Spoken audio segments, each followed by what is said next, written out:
Hello सभी को नमस्कार। स्वागत है आप सभी का आगाज एकेडमी पर। तो देखिए, जो यूजीसी नेट के लिए हम लोग जो हिंदी की तैयारी कर रहे हैं, ठीक है ना, हिंदी सब्जेक्ट के लिए जो हमारी तैयारी हो रही है, इसके लिए हमारी जो एक क्लास हो चुकी है और उस क्लास में मैंने आपको क्या करवाया था, उसमें मैंने आपको ये बताया कि जो हिंदी हिंदी ये आरंभ में इसका विकास कैसे हुआ, ठीक है ना, हिंदी का आरंभ में विकास कैसे हुआ था। ये तो सभी को पता है कि जो हिंदी है वो संस्कृत से निकल कर आई है और हिंदी जो है वो संस्कृत के क्या है, उत्तराधिकारिणी है। ये बात तो सभी को पता है, लेकिन एग्जाम के अंदर जो आता है हम वो बात कर रहे हैं कि जो हमारी जो हिंदी है वो कैसे निकल कर आई, कैसे कैसे आगे बढ़ी। अब यूं तो है नहीं कि भाई ये तो संस्कृत है, ये तो क्या है, संस्कृत है, और उससे डायरेक्ट क्या निकल कर आ गई, हिंदी निकल कर आ गई। ऐसा तो हुआ नहीं है भाई, ऐसा तो हुआ नहीं। बीच में जो अन्य भाषाएं आई थी उनके बारे में भी पढ़ना जरूरी है। और नेट के पेपर में हमेशा आपसे यहां से प्रश्न पूछा जाता है, ठीक है। जैसे यूं पूछ लिया जाएगा कि जो प्राकृत है, प्राकृत, उसके कितने, उनमें से कौन सा भाग नहीं है, तो आपको याद होना चाहिए शोर सैन्य प्राकृत होता है, मागधी प्राकृत, अर्धमागधी प्राकृत, महाराष्ट्रीय प्राकृत। आपको ये ज्ञान होना चाहिए इस चीज का, ठीक है। आपसे यूं पूछ लेगा कि पाली जो है उसके अंदर किस धर्म के ग्रंथ लिखे गए थे। तो हमने पिछले क्लास के अंदर हमने क्या बात की थी, पिछले क्लास में हमने बात की थी कि जो पाली भाषा है, कौन सी भाषा है, पाली भाषा है, ठीक है। पाली भाषा का जो टाइम पीरियड है वो 500 ईसा पूर्व से, वो कब से है, 500 ईसा पूर्व से 1000 ईस्वी तक माना गया था, ठीक है। इसके बारे में हमने सारा कुछ पढ़ लिया था, क्योंकि हम मध्य भारतीय आर्य भाषा काल कर रहे हैं। हम कौन सा कर रहे हैं, मध्य भारतीय आर्य भाषा काल को हम लोग पढ़ रहे हैं, ठीक है। तो उसके बाद पाली के बाद हमने कौन सी की भाई, प्राकृत। पाली के बाद कौन सी की, प्राकृत, जो 1 ईस्वी से, जो कब से है, जो 1 ईस्वी से 500 ईस्वी तक मानी जाती है। 1 ईस्वी से जो कब तक मानी जाती है, 500 ईस्वी तक मानी जाती है। प्राकृत के बाद अगला हमारा कौन सा आएगा, अपभ्रंश। तो आज हम अपभ्रंश के बारे में पढ़ेंगे। अपभ्रंश का जो टाइम पीरियड है वो क्या है, वो 500 ईस्वी से, वो कब से है, 500 ईस्वी से 1000 ईस्वी तक है। 500 ईस्वी से 1000 ईस्वी तक अपभ्रंश का काल है, ठीक है ना। 500 ईस्वी से 1000 ईस्वी तक किसका काल है भाई, अपभ्रंश का काल है। तो आज इसी अपभ्रंश को हम लोग पढ़ने वाले हैं, ठीक है। आप लोग जो देख रहे हो साथ साथ में अपने नोट्स को बनाइए, ठीक है, अपने नोट्स को बनाइए और आपको पीडीएफ मिल जाएगी। पीडीएफ की बिल्कुल भी टेंशन मत लेना कि कई बच्चे ऐसे हैं जो कहते हैं जी मैडम जी अगर ना लिखे तो फिर पीडीएफ का क्या होगा।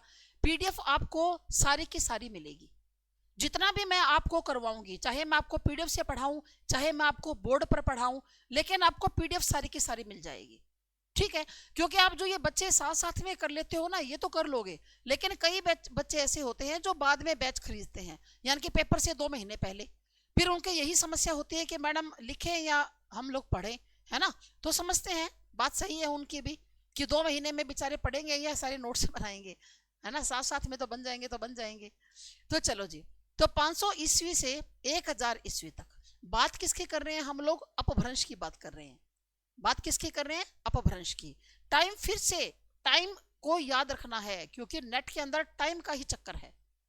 नेट के अंदर दिक्कत ही ये है कि आपको टाइम का याद करना पड़ता है ज्यादा, कि जो यशोधरा है वो किस सन में लिखी गई थी, गोदान किस सन में लिखा गया था, है ना। तो सारा का सारा आपको टाइम याद रखना है। आपको कवियों के, लेखकों का जन्म और मृत्यु भी आपको याद रखनी पड़ेगी, ठीक है ना। ज्यादा तो आपको जन्म ही याद रखना है, मृत्यु के बारे में तो इतना नहीं है, पर आपको जन्म याद रखना पड़ेगा। आपको ये पता होना चाहिए कौन सा छोटा है, उससे बड़ा कौन सा, उससे बड़ा कौन सा है, ठीक है।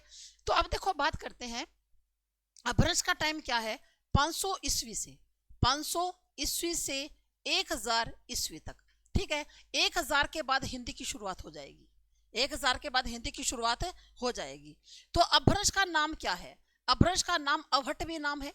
इसका नाम क्या है, अवहट भी इसको कहते हैं, इसको अवहत भी बोलते हैं, अवहत, और इसको देसी भाषा भी बोलते हैं।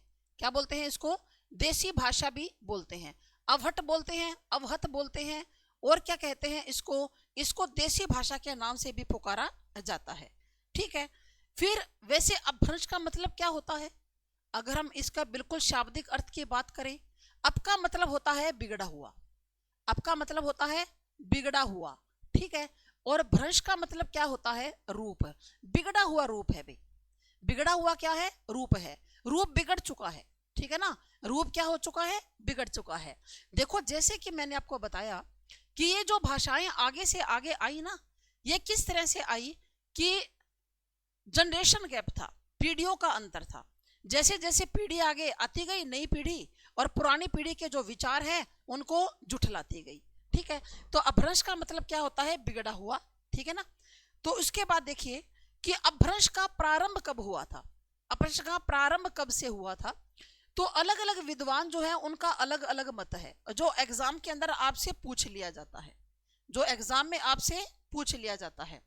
तो एक आपने नाम सुना होगा, डॉक्टर भोलानाथ तिवारी, नाम सुना है, पढ़ा होगा ना, डॉक्टर भोलानाथ तिवारी। तो डॉक्टर भोलानाथ तिवारी क्या कहते हैं? ये कहते हैं कि अपभ्रंश का जो टाइम है ना वो 500 ईस्वी के आसपास है। जो देखो हमने पहले लिख लिया था, अपभ्रंश का जो टाइम है 500 ईस्वी के आसपास है ना, हमने भी तो ये लिखा है 500 से 1000 ईस्वी तक, हमने भी तो यही लिखा है। ठीक है ना, 500 ईस्वी के आसपास है, डॉक्टर भोलानाथ तिवारी का ये मानना है। ठीक है, उसके बाद एक और तिवारी भी है, डॉक्टर उदय नारायण तिवारी। एक और तिवारी भी है, डॉक्टर उदय नारायण तिवारी। ये एक और तिवारी है, डॉक्टर उदय नारायण तिवारी। ये क्या मानते हैं? ये मानते हैं जी, ये कहते हैं ना जी 700 ईस्वी के आसपास है। ठीक है ना, 700 ईस्वी के आसपास है। ठीक है, क्या समझे कि डॉक्टर भोलानाथ तिवारी कहते हैं कि 500 ईस्वी के आसपास अपभ्रंश का उदय हुआ है। लेकिन डॉक्टर उदय नारायण तिवारी कहते हैं ना जी 700 ईस्वी के आसपास इसका उदय हुआ है। तो इनकी भाषा, इनकी पुस्तक का नाम क्या है? हिंदी भाषा का उद्भव और विकास। इनकी पुस्तक का नाम क्या है? हिंदी भाषा का उद्भव और विकास।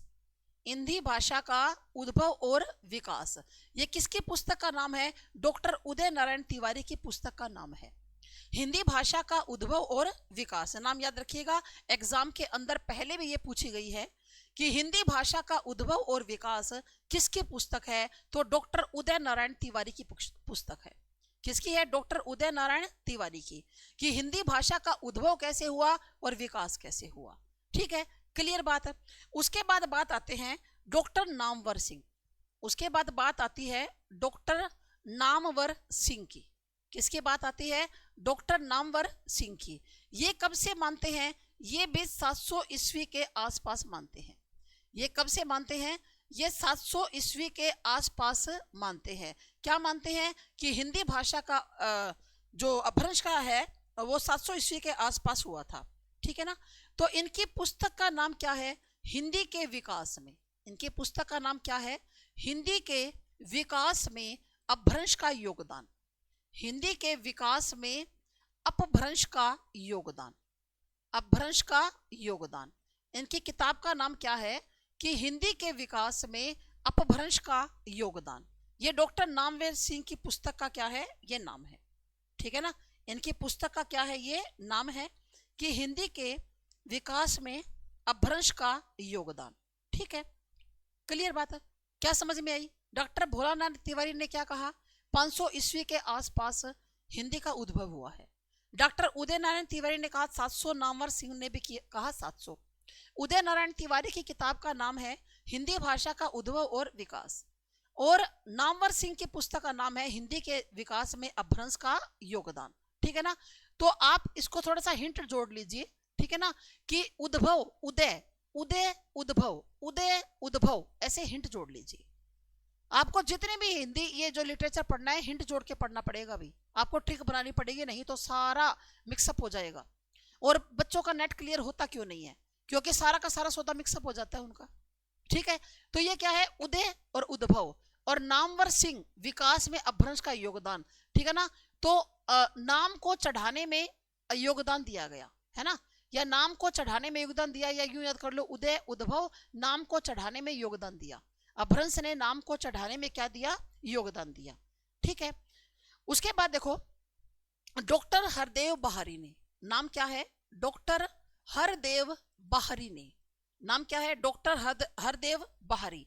इन्होंने 7वीं से 11वीं सदी तक, 7वीं से 11वीं शती तक क्या कहा, इन्होंने अपभ्रंश का स्वर्ण काल कहा है। ठीक है ना, अपभ्रंश का स्वर्ण काल कहा है। इस टाइम पीरियड को क्या कहा है, अपभ्रंश का स्वर्ण काल कहा है। क्या कहा है, अपभ्रंश का स्वर्ण काल कहा है। याद रखिएगा बात, कहा है। क्या पूछा जाएगा, अपभ्रंश का स्वर्ण काल कौन सा है, 7वीं से 11वीं शती तक। अपभ्रंश का स्वर्ण काल कौन सा है, 7वीं से 11वीं शती तक। किसके अनुसार, हरदेव बहारी के अनुसार। किसके अनुसार भाई, हरदेव बहारी के अनुसार। ठीक है, फिर विद्वानों ने अपभ्रंश के लिए कुछ शब्द यूज किए, ठीक है ना, विद्वानों ने अपभ्रंश के लिए, विद्वानों ने अपभ्रंश के लिए कुछ शब्द का इस्तेमाल किया, कुछ शब्द प्रयोग किए। विद्वानों ने अपभ्रंश के लिए कुछ शब्द क्या किए, प्रयोग किए।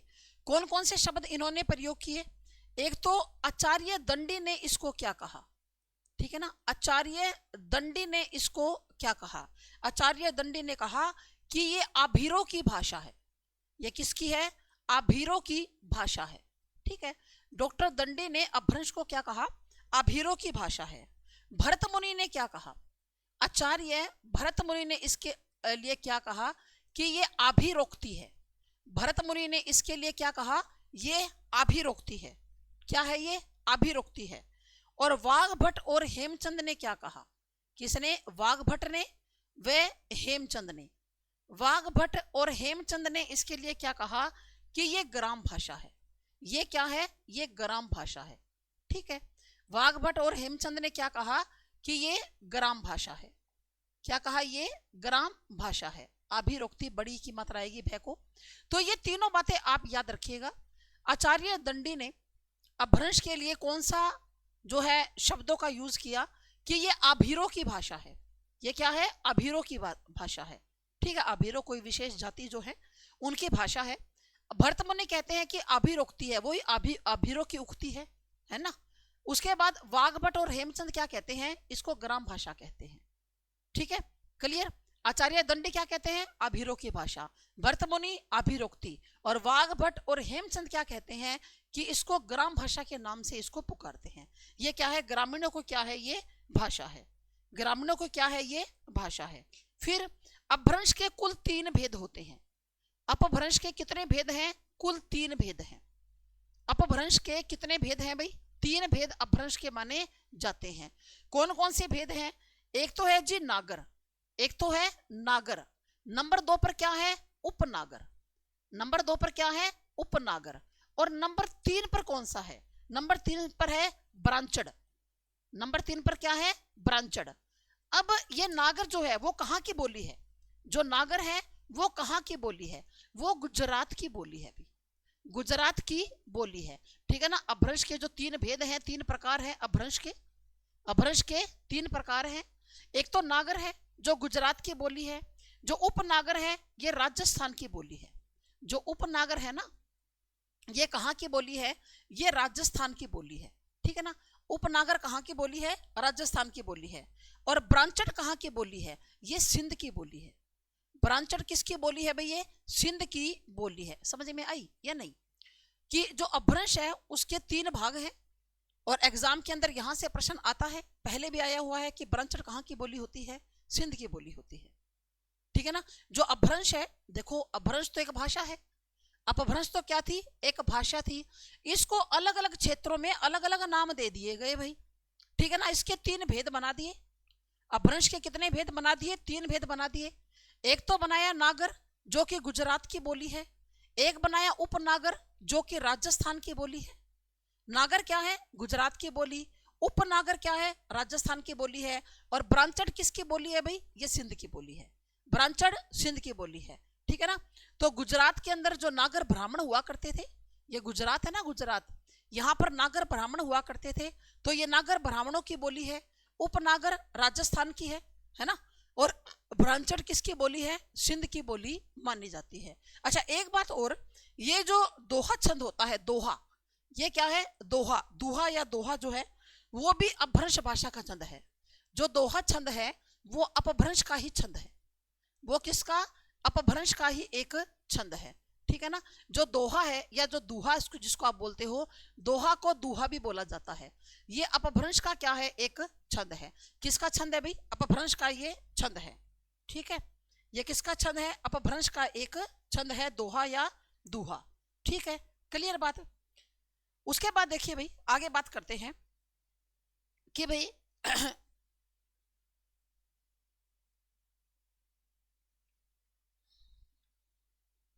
अपभ्रंश के क्षेत्रीय रूपांतरण, अपभ्रंश के क्षेत्रीय रूपांतरण, यानी कि जो अपभ्रंश भाषा है आप यूं कह सकते हो कि 7 भागों में ये बटी थी।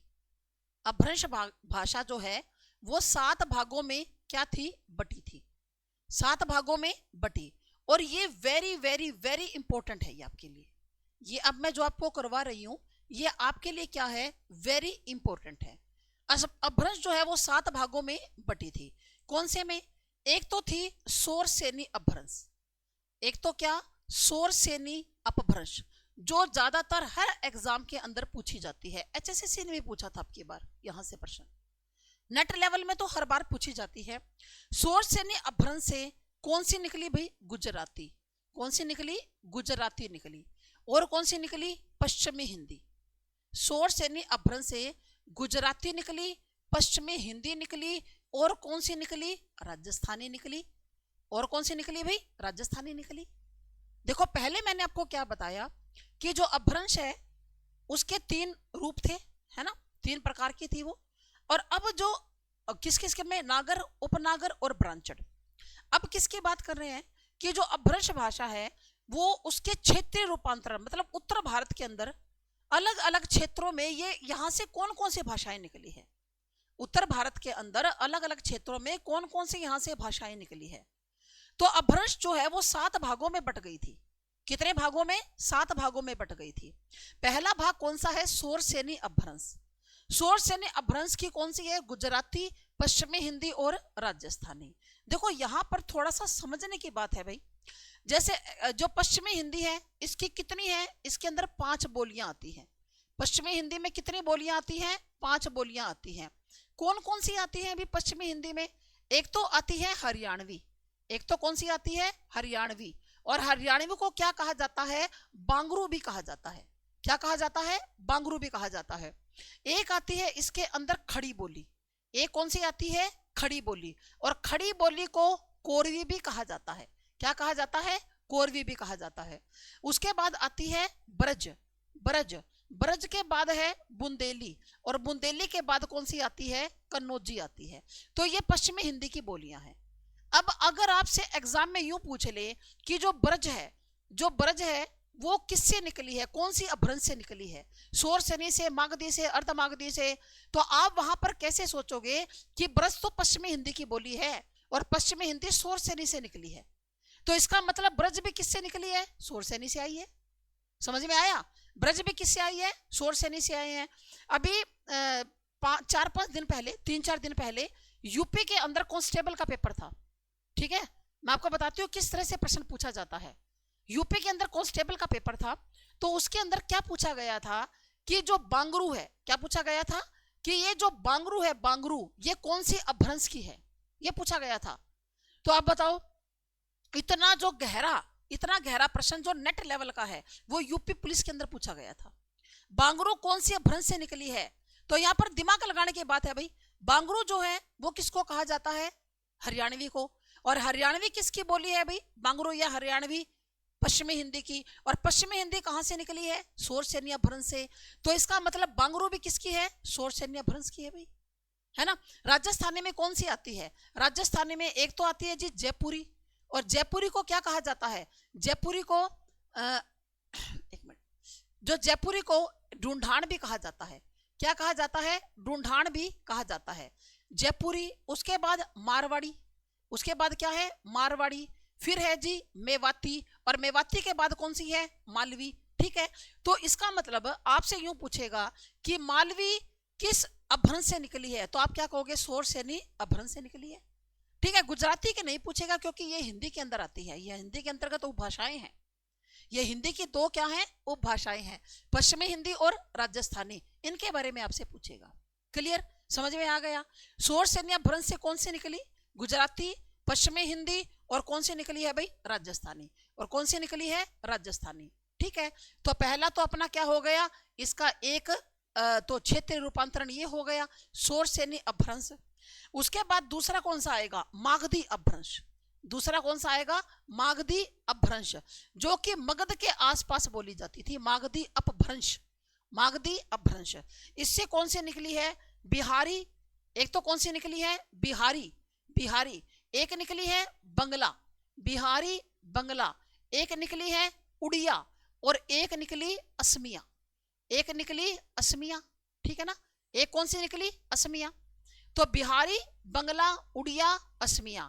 ट्रिक कैसे बनाओगे कि जो बिहारी को, बिहारी के बंगले में, कोई बिहारी है उसने बंगला बना रखा है, बिहारी के बंगले में, ठीक है ना, उड़ते हैं कौन, असम, बिहारी के बंगले में असमिया उड़ती है, असमिया, आप ऐसे लगा लो कि ये कोई महिला है, ठीक है ना, बिहारी के बंगले में असमिया उड़ती है, बिहारी के बंगले में असमिया उड़ती है। ठीक है, इस तरह से आप इसकी ट्रिक बना सकते हो। अब ये देखो, जो बिहारी है, बिहारी, तो बिहारी तो हिंदी की उपभाषा है। बिहारी के अंतर्गत कौन कौन सी आती है, एक तो आती है भोजपुरी, कौन कौन सी बोली आती है, भोजपुरी, एक आती है मगही, और एक कौन सी आती है, मैथिली, है ना, भोजपुरी, मगही और मैथिली। अब आपसे यूं पूछ ले मैथिली किस अपभ्रंश से निकली है, तो आप क्या कहोगे, मागधी अपभ्रंश से निकली है। अगर मैथिली का पूछ लिया जाए तो आप क्या कहोगे, ये मागधी अपभ्रंश से निकली है।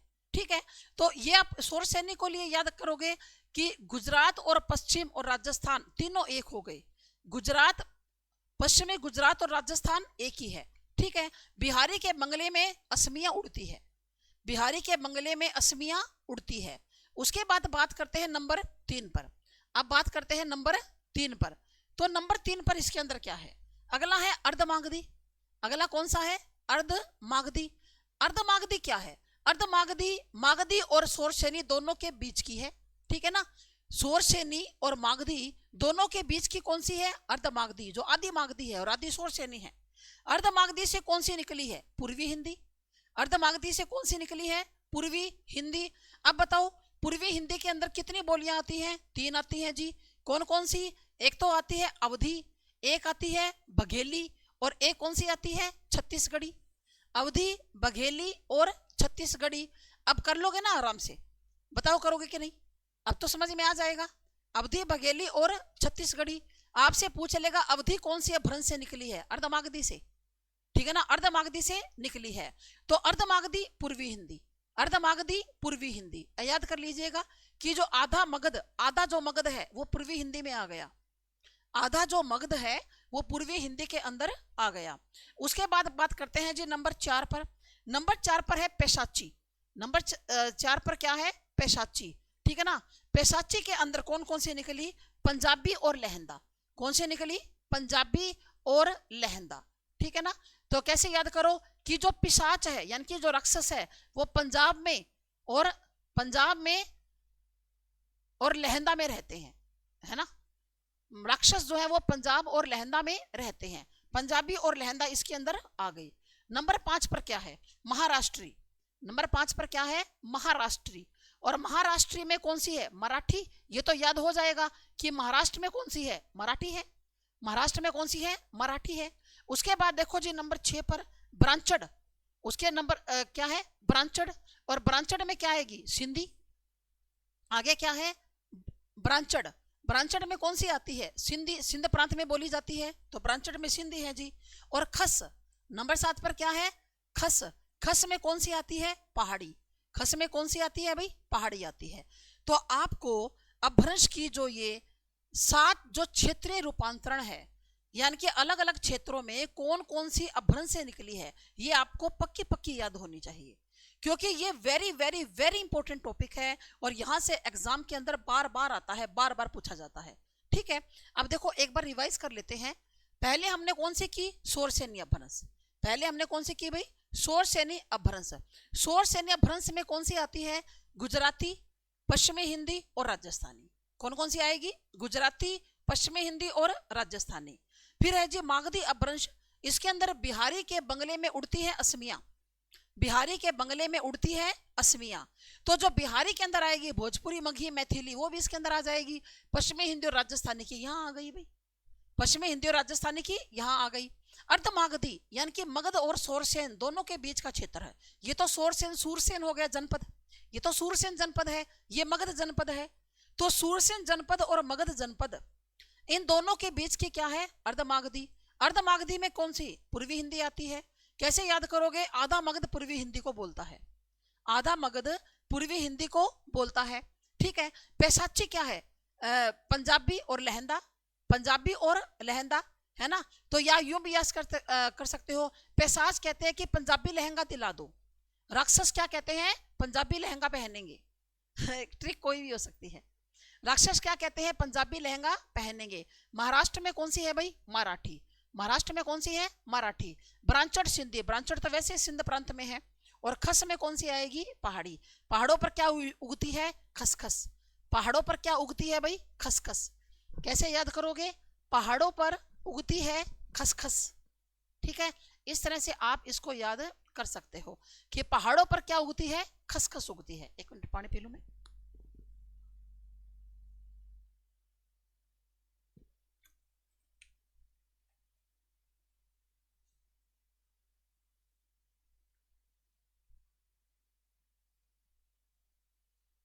ठीक है भाई।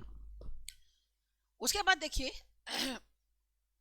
अब हम यहां पर पढ़ेंगे कि अपभ्रंश के कवि कौन कौन से हैं। अपभ्रंश के या अपभ्रंश को पुरानी हिंदी भी कहा जाता है, ये बात याद रखिएगा। अपभ्रंश को पुरानी हिंदी भी कहा जाता है। अपभ्रंश या पुरानी हिंदी के कौन कौन से कवि हैं, ठीक है ना, क्योंकि एग्जाम के अंदर बहुत बार पूछा जाता है कि इनमें से कौन सा कवि ऐसा है जो अपभ्रंश का है या कौन सा ऐसा कवि है जो अपभ्रंश का नहीं है। तो अपभ्रंश के या पुरानी हिंदी के कौन कौन से कवि हैं, ठीक है। तो देखो इनको आपको याद करना है अच्छी तरह से, बहुत सी बातें तो मैं आपको यहीं पर याद करवा दूंगी, ठीक है। अपभ्रंश के या पुरानी हिंदी के कवि, तो पहले नंबर पर कौन आएंगे, सरहप्पा। पहले नंबर पर आएंगे कौन, सरहप्पा, ठीक है। सरहप्पा को सरहपाद भी कहा जाता है। क्या कहा जाता है, सरहपाद भी कहा जाता है, ठीक है। सरहप्पा या सरहपाद। तो इन्होंने क्या लिखा था, कुछ मुक्तक रचनाएं लिखी थी। इन्होंने क्या, कुछ मुक्तक रचनाएं लिखी थी। इनका कोई ग्रंथ उपलब्ध नहीं होता, इनकी तो मुक्तक रचनाएं हैं। सरहप्पा को हिंदी का पहला कवि कहा जाता है, करवाया था मैंने आपको, करवाया था ना आपको, कि जो सरहप्पा को हिंदी का पहला कवि भी कहा जाता है, ठीक है। नहीं, उसमें प्रैक्टिस में करवाया था आपको, ठीक है ना, जो नेट की प्रैक्टिस करवाई थी। तो उन्होंने मुक्तक रचनाएं लिखी थी सरहप्पा ने या सरहपाद ने। उसके बाद है देवसेन। उसके बाद क्या है, देवसेन। जो देवसेन की रचना कौन सी है, देवसेन की है श्रावकाचार। देवसेन की कौन है, श्रावकाचार। श्रावकाचार में क्या है, श्रावक धर्म के नियम है। ये श्रावक धर्म जो था, श्रावकाचार, तो इसके अंदर क्या है, श्रावक धर्म के नियम है। क्या है भाई, श्रावक धर्म के नियम है, ठीक है। सरहप्पा या जिसको सरहपाद भी कहा जाता है, हिंदी का पहला कवि इसको माना जाता है। मुक्तक रचनाएं इसने लिखी थी।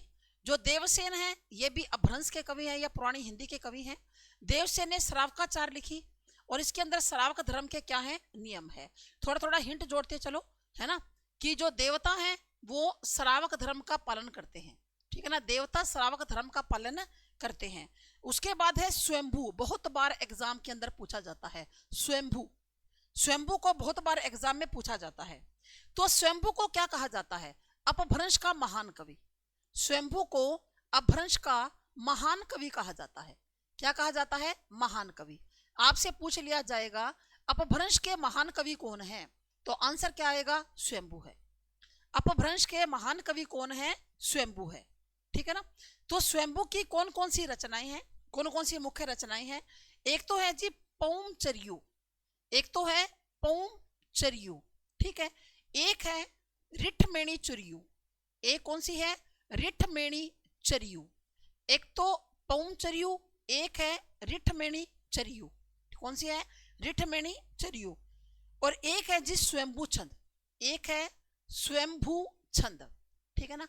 पौमचर्यु, रिठमणि चर्यु और स्वयंभू छंद, ये स्वयंभू की रचनाएं हैं। कौन कौन सी? पौमचर्यु, रिठमणि चर्यु और स्वयंभू छंद। अपभ्रंश के कवि हैं, तीनों की तीनों रचनाएं अपभ्रंश में लिखी हुई है, पौमचर्यु, रिठमणि चर्यु और स्वयंभू छंद। उसके बाद देखो जी नंबर 4 पर अगला कवि है पुष्पदंत। अगला कवि है पुष्पदंत। पुष्पदंत की रचना का क्या नाम है? महापुराण। पुष्पदंत ने क्या लिखा था? महापुराण, इंपॉर्टेंट है। और क्या लिखा था? जसहर चर्यु, जसहर चर्यु, ठीक है ना। पुष्पदंत की रचना कौन सी है? एक तो है महापुराण, एक है जसहर चर्यु और एक कौन सी है? नय कुमार चर्यु। एक कौन सी है? नय कुमार चर्यु, ठीक है ना, नय कुमार चर्यु, ठीक, क्लियर बात है। तो 3 रचनाएं हो गई, महापुराण, जसहर चर्यु और नय कुमार चर्यु। अब देखो चर्यु पे एक रचना, 2 रचना स्वयंभू की भी है, पौम चर्यु, रिठमणि चर्यु। अगर हम बात करें पौम और रिठमणि, ये तो स्वयंभू की है। अगर बात करें पुष्पदंत की तो महापुराण पुष्पदंत का है, जसहर और नय कुमार ये पुष्पदंत की है। दोनों के यहाँ पे दोनों के पीछे चर्यु है, जसहर और नय कुमार चर्यु। फिर देखिए अगला कवि है हमारा धनपाल। धनपाल इंपॉर्टेंट रचना है। धनपाल की कौन सी है? भविष्यत कहा। धनपाल की कौन सी है? भविष्यत कहा। धनपाल की रचना का नाम क्या है? भविष्यत कहा, ठीक है। उसके बाद देखिए जी नंबर 6 पर, नंबर 6 पर है अब्दुर रहमान। नंबर 6 पर क्या है? अब्दुर रहमान। नंबर 6 पर क्या है? अब्दुर रहमान। अब्दुर रहमान की है संदेश राशक। अब्दुर रहमान ने क्या दिया? संदेश दिया। अब्दुर रहमान ने क्या दिया? संदेश दिया। धनपाल क्या बता देते हैं? भविष्य को। आप थोड़ा थोड़ा हिंट जोड़ते चलिए। धनपाल भविष्य को बता देते हैं कि भविष्य में धन होगा या नहीं होगा, है ना। और महापुराण, महापुराण के दांत किसके हैं? पुष्प के हैं। और जसर और नय कुमार चर्यु, है ना, जसर नय कुमार के और महापुराण के दंत जो है वो पुष्प के हैं, ठीक है। अब्दुल रहमान ने क्या दिया? भी संदेश दिया। ये जो संदेश राशक है ना, ये खंड काव्य है। जो संदेश राशक है ये क्या है? एक खंड काव्य है। क्या है? एक खंड काव्य है कि जिसमें विक्रमपुर की एक वियोगिनी की कथा है। जिसमें क्या है? विक्रमपुर के एक वियोगिनी की, मतलब जो अपने प्रिय या पति के वियोग में, ठीक है ना, वियोग में है, तो वियोगिनी की कथा वर्णित है। वियोगिनी की कथा वर्णित है, ठीक है। क्या कहा? कि विक्रमपुर की एक वियोगिनी की कथा वर्णित है। किसके अंदर? अब्दुल रहमान में। संदेश राशक क्या है? एक खंड काव्य है, याद रखिएगा। ये क्या है? एक खंड काव्य है, ठीक है। उसके बाद है जिनी दत्त सूरी, ये भी अपभ्रंश के कवि हैं। जिनी दत्त सूरी किसके कवि हैं? अपभ्रंश के कवि हैं, ठीक है। क्या लिखा था? उपदेश रसायन रास। उपदेश रसायन रास। जिनी दत्त सूरी ने क्या लिखा था? उपदेश रसायन रास, ठीक है। याद कैसे करोगे भाई? उपदेश किसने दिया था? जिने ने, जैनियों ने, जिन जैन ऐसे मान लो। उपदेश किसने दिया था? जैनियों ने दिया था, ठीक है ना। उपदेश दिया जिनी दत्त ने। उसके बाद देखिए अगला है जो इंदु। अगला अपभ्रंश का कवि कौन सा है? जो इंदु। ये भी अपभ्रंश का कवि है। जो इंदु की क्या है? परमात्म प्रकाश। जो इंदु की जो रचना है वो क्या है? परमात्म प्रकाश। और कौन सी है? योगसार। परमात्म प्रकाश और योगसार, ये जो इंदु की रचना है। परमात्मा प्रकाश भी अपभ्रंश की है और योगसार भी क्या है? अपभ्रंश की है। उसके बाद राम सिंह की Pahud Doha, very very very important. Ram Singh की क्या है? पाहुड़ दोहा, अपभ्रंश की रचना है भाई, और इंपॉर्टेंट है। यहां पर लिख लीजिए, आप नोट्स बना रहे हो कि ये क्या है? एक इंपॉर्टेंट है। राम सिंह की क्या है? पाहुड़ दोहा, ठीक है। उसके बाद हेमचंद्र की, उसके बाद क्या है? हेमचंद्र। हेमचंद्र की रचना कौन सी है? शब्दानुशासन। हेमचंद्र की रचना कौन सी है? शब्दानुशासन। यानी कि हेमचंद्र क्या कहता है कि शब्दों को अनुशासन में रखिए, अनुशासन में रखकर शब्दों को बोलिए। हेमचंद्र क्या कहता है? शब्दों को अनुशासन में रखकर बोलिए। उसके बाद है विद्यापति। उसके बाद है क्या? विद्यापति। विद्यापति की कौन सी है? कीर्तिलता। विद्यापति की कौन सी है? कीर्तिलता। और कौन सी है? कीर्ति पताका। विद्यापति की कौन सी है? कीर्ति लता और कीर्ति पताका, दोनों अपभ्रंश की रचनाएं हैं। ठीक है ना, दोनों क्या है? अपभ्रंश की रचनाएं हैं। ठीक है। उसके बाद देखिए और कौन कौन सी है। आगे है जी हेमचंद्र। अगला कौन सा है? हेमचंद्र का तो हो ही गया, सॉरी, हेमचंद्र का एक और है भाई, एक और देखो ना, प्राकृत व्याकरण भी हेमचंद्र की है, यहीं पे लिख लो। इसकी कौन सी है? प्राकृत व्याकरण। ठीक है ना, एक तो शब्दानुशासन और एक प्राकृत व्याकरण। ठीक है ना। मेरुतुंग, अगला कौन सा है? मेरुतुंग। मेरुतुंग की कौन सी है? प्रबंध चिंतामणि। मेरुतुंग की है प्रबंध चिंतामणि, ये मेरुतुंग की रचना है, प्रबंध चिंतामणि। ठीक है ना। उसके बाद लक्ष्मीधर, उसके बाद क्या है? लक्ष्मीधर। लक्ष्मीधर की कौन सी है? प्राकृत पेंगलम। प्राकृत पेंगलम, ये लक्ष्मीधर की रचना है। उसके बाद है लक्ष्मीधर। लक्ष्मीधर की रचना है जी प्राकृत पेंगलम। और रोड़ा कवि, वेरी वेरी वेरी इंपॉर्टेंट, रोड़ा कवि की कौन सी है? राउल बेल। राउल बेल, रोड़ा कवि की रचना कौन सी है? राउल बेल। राउल बेल रोड़ा कवि की रचना है। ठीक है। एक और यहां पर नोट डाल के आप लिखिए, चाहे नोट डाल के भी लिखनी चाहिए आपको कुछ बातें जो इंपॉर्टेंट बातें हैं। कनकामर मुनि की नाम क्या है? कनकामर मुनि। कनकामर मुनि। ठीक है ना। कनकामर मुनि की कौन सी? करंकऊ चरित्र। करंकऊ चरित्र, रचना का नाम क्या है? करंकऊ चरित्र। ये अपभ्रंश काल की प्रसिद्ध रचना है। ठीक है ना, ये अपभ्रंश काल की प्रसिद्ध रचना है। ये अपभ्रंश काल की ये क्या है? प्रसिद्ध रचना है, प्रसिद्ध रचना है। ठीक है ना, ये अपभ्रंश काल की क्या है? एक प्रसिद्ध रचना है। ठीक है, क्लियर? आया कुछ समझ में या नहीं आया? ठीक है, एक बार फिर से देखो, हमने कौन कौन सी रचनाओं के बारे में यहां पर बात की। देखो जस्ट मिनट, हाँ जी, अपभ्रंश या पुरानी हिंदी के कवि कौन कौन से हैं? हमने क्या बात की कि अपभ्रंश के या पुरानी हिंदी के कवि कौन कौन से हैं। तो देखो, एक तो है जी सरहप्पा। सरहप्पा, सरहप्पा का एक नाम क्या है? सरहपाद भी है। सरहप्पा को आप सरहपाद भी कहते हो। सरहप्पा की रचना का नाम क्या है? कोई रचना नहीं है जी, मुक्तक रचनाएं हैं। ठीक है ना, मुक्तक छंद लिखे हैं सरहप्पा ने। कोई भी इनकी रचना प्राप्त नहीं होती, बस कुछ मुक्तक रचनाएं मुक्तक से प्राप्त होते हैं, कुछ दोहे से। ठीक है, जिसको हिंदी का पहला कवि माना जाता है। ठीक है, उसके बाद है जी देवसेन। देवसेन ने कौन सी लिखी? श्रावकाचार। श्रावकाचार में क्या है? श्रावक धर्म के नियम हैं। श्रावकाचार के अंदर क्या है? श्रावक धर्म के नियम है। उसके बाद है स्वयंभू। स्वयंभू का क्या है? पौंचर्युम। पौंचर्यु में क्या है? भगवान राम का वर्णन है। ये एक अधूरा ग्रंथ है, जो पौंचर्यु है ये एक अधूरा ग्रंथ है। ठीक है, और इसके अंदर भगवान राम का क्या है? वर्णन है, स्वयंभू का लिखा हुआ है। भगवान राम का वन गमन जाने का वर्णन है भाई इसके अंदर। भगवान राम वन में जब जाते हैं तो उस बात का वर्णन है पौंचर्यु के अंदर। तो स्वयंभू की ही कौन सी है? ऋठमणिचर्यु। और इन्हीं का एक कौन सा है? स्वयंभू छंद। और स्वयंभू को अपभ्रंश का महान कवि भी कहा जाता है। अगर आपसे ये पूछ ले कि अपभ्रंश का महान कवि कौन है, तो आप क्या कहोगे? स्वयंभू है जी। ठीक है, उसके बाद है पुष्पदंत। पुष्पदंत की कौन सी है? महापुराण, जसहर चर्यु और नय कुमार चर्यु। पुष्पदंत की रचना कौन सी है? महापुराण, जसहर चर्यु और नय कुमार चर्यु। ठीक है, धनपाल है ना, भविष्य में धन होगा कि नहीं, भविष्य में धन के बारे में कौन कहेंगे? धनपाल। भविष्य में धन के बारे में कौन कहेंगे? धनपाल कहेंगे।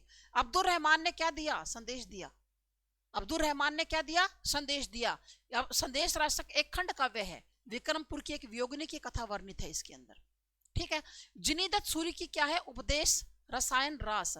जिनीदत्त सूरी ने क्या दिया? बहुत से उपदेश दिए भाई। जिनीदत्त सूरी ने उपदेश दिए और अब्दुल रहमान ने क्या दिया? संदेश दिया। अब्दुल रहमान जो एक मुसलमान है, इसने तो संदेश दिया, और जिनीदत्त सूरी ने क्या दिया? उपदेश दिया। जो इंदु की कौन सी है? परमात्मा प्रकाश और योगसार। जो इंदु की कौन सी है? परमात्मा प्रकाश और योगसार। ठीक है, तो हिंट जोड़ लो कोई ना कोई कि जो इंदु के अंदर परमात्मा का प्रकाश है और योग का, परमात्मा और योग का प्रकाश जो इंदु में है। इंदु में है। इंदु क्या क्या मतलब होता है? चांद। इंदु का मतलब क्या होता है? चांद। चांद में प्रकाश भी है और चांद में योग भी है, ऐसे कह सकते हो। चांद में जो इंदु प्रकाश भी है और योग भी है। राम सिंह की क्या है? पाहुड़ दोहा, है ना। दोहे किसने किस पर बनाए जाते हैं? भगवान राम पर। प्यारे प्यारे दोहे किस पर होते हैं? भगवान राम पर, है ना। दोहे किसके ऊपर है? भगवान राम के ऊपर है। हेमचंद्र शब्दानुशासन, शब्दों को अनुशासन में रखकर बोलो, हेमचंद्र ने कहा, है ना, व्याकरण के अनुसार। शब्दों को अनुशासन में रखकर व्याकरण के अनुसार बोलिए।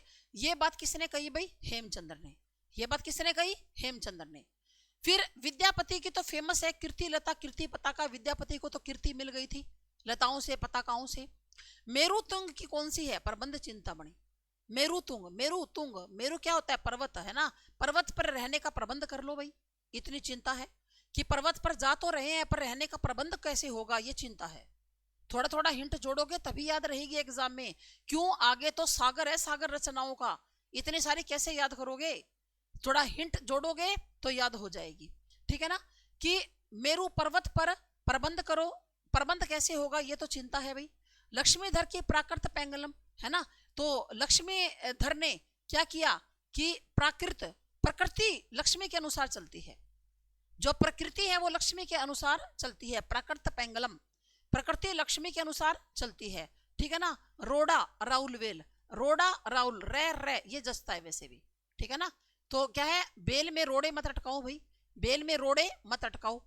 फिर उसके बाद ये बात याद रखिएगा कि कनकामर मुनि की कौन सी? करंकऊ चरित्र। नाम क्या है? करंकऊ चरित्र। यह भ्रंश काल की बहुत प्रसिद्ध रचना है। कनक मुनि की, कनकामर मुनि की, सॉरी, नाम क्या है मुनि का? कनकामर। कनकामर मुनि की जो है अपभ्रंश काल की प्रसिद्ध रचना कौन सी है? करंकऊ चरित्र, ठीक है। ये तो हमने रिवाइज कर लिया। थोड़ा शुरू से और कर लेते हैं एक बार, ताकि आपको साथ साथ में ही सारा याद हो जाएगा, ज्यादा दिक्कत नहीं आएगी। तो देखो भाई, हम मध्य भारतीय आर्य भाषा काल के अंदर पाली हमने पहले पढ़ ली थी और उसके बाद हमने कौन सी पढ़ ली? प्राकृत भी पढ़ ली। लेकिन आज हम लोग अपभ्रंश को हमने पढ़ा, जिसका टाइम 500 ईस्वी से 1000 ईस्वी तक है भाई, ठीक है। फिर देखिए, इसको जो अपभ्रंश जो है, जो अपभ्रंश है, इसका मतलब क्या है? अवहट, अवहट या देसी भाषा है ये। और अपभ्रंश का मतलब क्या होता है? बिगड़ा हुआ या रूप, बिगड़ा हुआ या टूटा हुआ रूप। तो इसका जो प्रारंभ है, इसके बारे में विद्वानों में आपस में क्या है? मतभेद है। अपभ्रंश का प्रारंभ कब से हुआ, इसके बारे में विद्वानों में क्या है? मतभेद है। भोलानाथ तिवारी क्या कहते हैं कि इसका आरंभ 500 ईस्वी के आसपास हुआ था। डॉक्टर भोलानाथ तिवारी कहते हैं कि इसका आरंभ 500 ईस्वी के आसपास हुआ था। और उदय नारायण और नामवर सिंह भी ये कहते हैं कि 700 ईस्वी के आसपास था। केवल भोलानाथ तिवारी ही 500 ईस्वी के आसपास मानते हैं। फिर उदय नारायण तिवारी की बुक का नाम क्या है? हिंदी भाषा का उद्भव और विकास। कि हिंदी भाषा का उद्भव कैसे हुआ और विकास कैसे हुआ। नामवर सिंह कहते हैं कि हिंदी के विकास में अपभ्रंश का योगदान क्या रहा। क्या नाम रहा अपभ्रंश का हिंदी के विकास में? अपभ्रंश का क्या नाम रहा हिंदी के विकास में? तो हिंदी भाषा का उद्भव, उद्भव और उदय नारायण दोनों शब्द क्या है? आपस के अंदर मिलते जुलते हैं भाई। उसके बाद देखो, डॉक्टर हरदेव बहारी, डॉक्टर हरदेव बहारी ये क्या कहते हैं कि 7वीं से जो 11वीं सदी थी वो अपभ्रंश का स्वर्ण काल, टॉप लेवल पर थी उस टाइम पर। हरदेव बहारी क्या कहते हैं? 7वीं से जो 11वीं सदी है ये अपभ्रंश का क्या है? स्वर्ण काल है। अपभ्रंश के लिए कुछ शब्द भी प्रयोग किए जाते हैं। दंडी, भरतमुनि और इन वाघभट और हेमचंद्र, केवल इन्हीं के आपको याद करने हैं। आचार्य दंडी कहते हैं आभिरो की भाषा है, ठीक है। भरतमुनि कहते हैं अभिरोक्ति है। और वाघभट और हेमचंद्र क्या कहते हैं? ये तो ग्राम भाषा है। फिर इसके 3 भेद हुए थे, नागर, उपनागर और ब्रांचड़। भेद कितने हुए थे? 3, नागर, उपनागर और ब्रांचड़। नागर गुजरात की बोली है। गुजरात के अंदर जो नागर ब्राह्मण थे वो इसका प्रयोग किया करते थे, तो ये क्या है? गुजरात की बोली है। उपनागर किसकी बोली है भाई? राजस्थान की। उपनागर किसकी बोली है? राजस्थान की है। और ब्रांचड़ सिंध की। ब्रांचड़ से वैसे भी ब्रांचड़ से जो है सिंधी निकली है। ब्रांचड़ जो अपभ्रंश है इससे कौन सी निकली है? सिंधी निकल कर आई है। फिर देखिए, दोहा जो छंद है वो अपभ्रंश का एक छंद है। दोहा छंद होता है ना, जिसमें आप ये करते हो कि दोहा एक अर्ध सम्मात्रिक छंद है। आप पढ़ते हो ना, अपने 10th क्लास के अंदर भी ये तो पढ़ा हुआ है। दोहा क्या है? अर्ध सम्मात्रिक छंद है। अर्ध सम्मात्रिक छंद है, ठीक है। तो दोहे के अंदर क्या होते हैं कि जो विषम चरण होते हैं, दोहे में जो विषम चरण होते हैं, इनमें 13-13 मात्राएं होती हैं। विषम चरणों में 13-13 मात्राएं होती हैं, और जो सम चरण होते हैं इनमें 11-11 मात्राएं होती हैं। ठीक है ना, ये दोहा छंद होता है, वो अपभ्रंश का एक छंद है। ठीक है, उसके बाद अपभ्रंश जो 7 भागों में बटी थी, शोर सेनी अपभ्रंश, गुजराती, पश्चिमी हिंदी और राजस्थानी। शोर सेनी अपभ्रंश की 3 है, गुजराती, पश्चिमी हिंदी और राजस्थानी। ठीक है, फिर आप इसको कैसे याद करोगे कि जो पश्चिमी हिंदी है इसके अंदर 5 बोलियां आती हैं। हरियाणवी, हरियाणवी को बांगरू भी बोलते हैं, खड़ी बोली को कोरवी भी बोलते हैं, ब्रज, बुंदेली और कन्नौजी। ठीक है ना, ब्रज, बुंदेली और कन्नौजी। फिर राजस्थानी में कितनी आती हैं? 4 आती हैं, जयपुरी, मारवाड़ी, मेवाती और मालवी। ठीक है, उसके बाद देखो, ये अगर आपसे ये पूछ रहे खड़ी बोली कौन सी अपभ्रंश से निकली है, तो शोर सेनी, क्योंकि पश्चिमी हिंदी इसी से निकली है। मागधी अपभ्रंश में बिहारी के बंगले में उड़ती है असमिया। अर्ध मागधी की कौन सी हो गई? पूर्वी हिंदी, अवधी, बघेली और छत्तीसगढ़ी। उसके बाद पैसाची की पंजाबी और लहंदा की, पैसाच को क्या चाहिए? राक्षसों को क्या चाहिए? पंजाबी लहंगा चाहिए। महाराष्ट्र की मराठी याद रह जाएगी, ब्रांचट की सिंधी और खस की पहाड़ी। ठीक है, और ये कवि हमने अभी अभी किए ही थे। ठीक है, क्लियर बात, समझ में आ गया अच्छी तरह से अपभ्रंश का। हम अगली क्लास के अंदर हम लोग क्या करेंगे, अभी हमें अपभ्रंश के बारे में पढ़ा, और अपभ्रंश को ही पुरानी हिंदी भी कहा जाता है। अगली क्लास के अंदर हम लोग बात करेंगे अवधी भाषा के बारे में, फिर करेंगे ब्रज भाषा के बारे में, और फिर बात करेंगे खड़ी बोली के बारे में। तब जाकर हमारा ये भाषा का जो है ना वो पूरा होगा चैप्टर जाकर। ठीक है, क्लियर बात। तो चलिए जी, नमस्कार आप सभी का, थैंक यू, धन्यवाद।